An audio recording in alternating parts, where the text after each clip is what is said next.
জীবন শুরু হবে 25-এর পরে।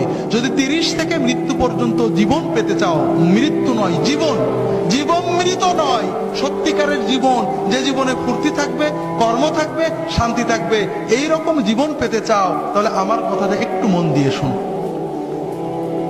আল্লাহ তাআলা যে নিয়মে বানিয়েছেন, প্রকৃতির সাথে যুদ্ধ করে আমরা জিততে পারবো না, আল্লাহর প্রকৃতিকে মেনে নিতে হবে।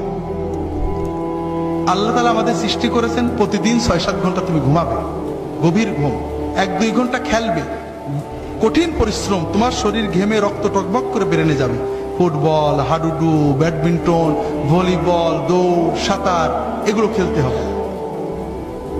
এরপর 1-2 ঘন্টা আল্লাহর ইবাদত করতে হবে, আল্লাহর সালাত, সিয়াম, জিকির যতটুকু পারা যায়, তাতে তোমার আত্মা সুস্থ হবে, তোমার মন পরিশুদ্ধ হবে, তোমার আত্মা, মন, দেহ সবকিছু প্রোডাক্টিভ হয়ে যাবে। এরপরে তুমি 4-5 ঘন্টা তোমার 25-এর পরের জন্য কর্ম বা শিক্ষা নেবে।